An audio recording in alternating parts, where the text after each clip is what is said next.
After 6 weeks of continuous rain, I could not take it anymore. I couldn't stand to be indoors day after day, seeing the daylight wasted. Speaking of wastes, I couldn't stand to be indoors, seeing my waistline expand day after day. And my goodness me, I did the worst possible thing.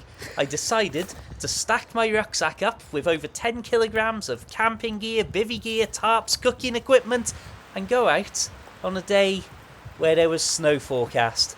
And I got exactly what I deserved. Just watch this.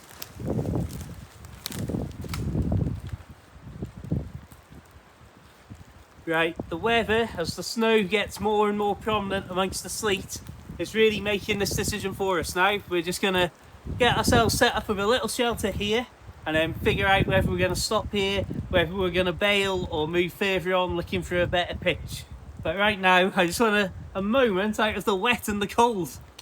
By the way, if you're wondering why I haven't got waterproof trousers on in this video, it's because here at 5 AM on a mountain hike, yes 5 AM honestly, they got completely torn apart. I don't know what caused it, but I'm glad it didn't latch into my calf muscle and tear that apart. What you find sometimes in woodlands like this is you don't so much get openings or clearings, you just find places where enough trees have come down over a long enough period and rotted away that there's some open air space that makes it feel less oppressive and less menacing in here. This is a perfect opportunity to say that I had not intended to stop and film in this ridiculously dense woodland. As you can see, it's not really suitable for proper filming from a distance because there's just so many obstacles in the way of the camera.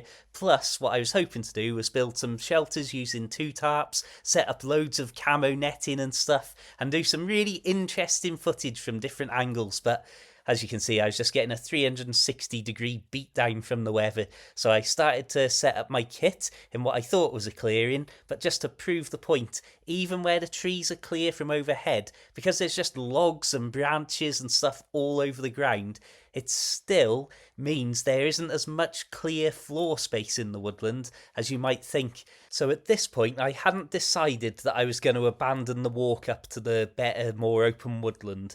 And so I was just thinking I'm going to set up the small tarp here, do a little bit of filming to camera, see if the weather passes, and hopefully I was hoping that the snow would come down a little more densely so it wouldn't just be an absolute soaking from very cold sleet. And, well, that didn't happen. And as you can see, even that first area that I was starting to set up, although it was a flattish sort of area, because of the debris on the ground, it just wasn't quite clear enough.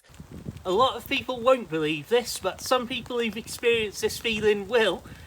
Even before this shelter is actually properly staked down, you can feel the relief behind here. You can feel just that break from the bitter air blowing just slightly but constantly against every exposed piece of skin. So you can see here I had to get a little bit creative with how I set the shelter up because the ground was so soft, and I also had the trees penning me in this area, so I had to use a toggle system rather than putting the peg in the ground. This footage is from when I was breaking the shelter itself down, so that's why I'm so keen to show you and happy to see the shelter collapse around me. Okay, is it pretty? No. Is it perfectly pitched? Absolutely not. Have we had to start using sticks to get deeper into the ground because this is just so soft and the pegs weren't deep enough? Yes. But more importantly, we've got direct shelter from the direction of the weather. And as you can see, I've put just these little wings on either side just to make it feel that little bit more enclosed, that little bit more sheltered once we're here. And believe me,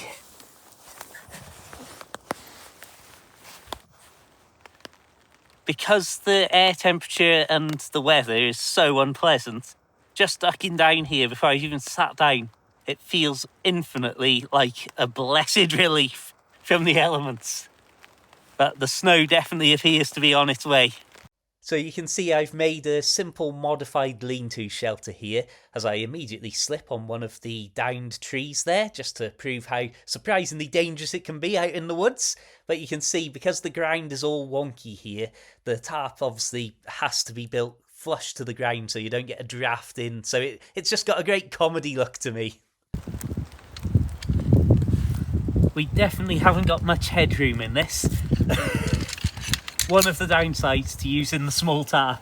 As much as the wonky comedy look of the shelter is what seems to be the main problem, the real issue really is it wasn't very solid because the ground was just so soft, so far down, you couldn't really get that base properly pegged in. Oh, actually, I'm almost out of the wind at least. Even if I am still getting rained on. Oh, and listen to that, right on cue.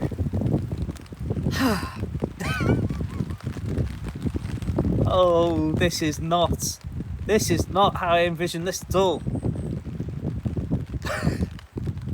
Ironically, I was actually hoping for snow to arrive, because that I thought would be much more easy to deal with, because I wouldn't be instantly getting soaked. Instead, I'm soaking wet and I'm freezing cold.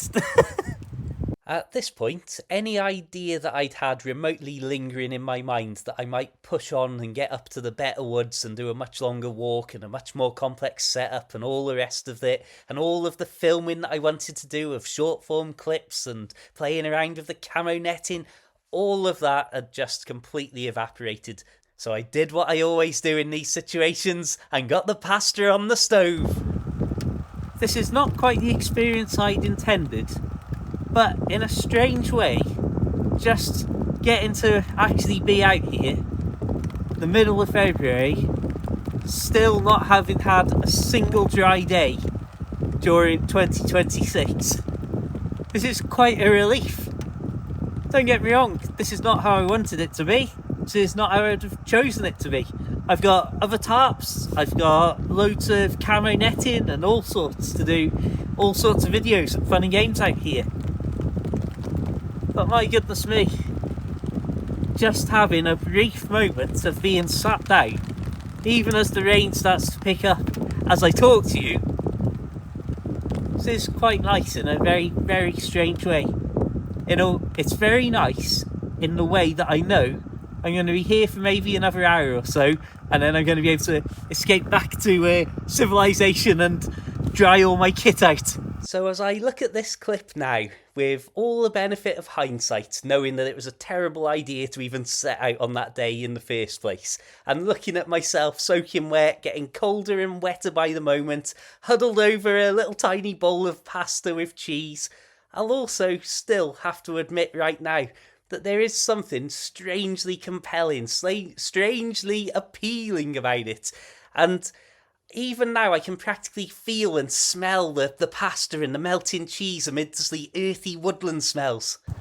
But you know, one of the strangest things, in the last minute or so, a real smell of a wood fire has wafted into the trees. So I'll keep an eye out. Could well be somebody not far away from us setting up camp, hopefully having a far more successful time than I am. Again, with the benefit of hindsight, I can tell you that for the remainder of the time I was out in the woods, that smell didn't die down, so it was definitely a sustained fire, and it had that real woody sort of quality to it. It wasn't like the old canal boat fires with the coal and the smokeless fuel and stuff. I didn't see even a wisp of smoke. It was just that permeating, almost a homely, almost a wholesome smell, I suppose, of a wood fire. So perhaps there really was somebody out camping with a little fire, or even just a little stick burning stove of some kind nearby.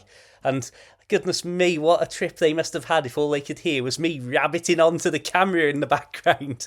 So as you can see, once I was fed and watered, I was like, you know what, let's just get out of here. There's no point in just sitting here getting colder and colder and wetter. And little did I fully grasp just how much it really was snowing outside of these woods. I'd come to this area here, which, again, because of the lack of open floor space, I'd walked practically entirely through the woods and out the back of them. So you can see I was getting a little bit of the elements more so than if I was deeper in the trees. But as we saw, if I was deeper in the trees, then I couldn't have built the shelter, and the cycle would have continued. But yeah, once I got out of any of the tree cover, it was properly snowing out there. And I was very glad, maybe at that point, probably telling myself that it was a good job and trying to give myself every reason to be positive on the long trek back down the hill and home, that it was a good decision not to have pressed on further when I had the opportunity to. So all in all, everything went completely wrong. It was cold and miserable, but my goodness me, it was still a lovely little moment for the time that it did last underneath the world's most crooked, frail shelter with the world's smallest portion of pasta and cheese to keep myself going. Do me a favour, never let me think this is a good idea ever again. See ya!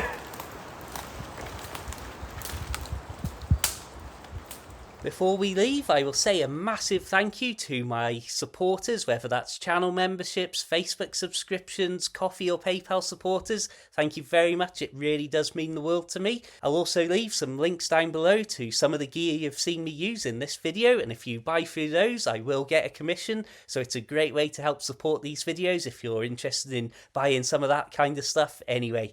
Until the next time, my friends, keep it woodland worthy, keep it damp, wet and misery worthy, keep it interesting, and of course, have an absolutely fantastic day, and farewell.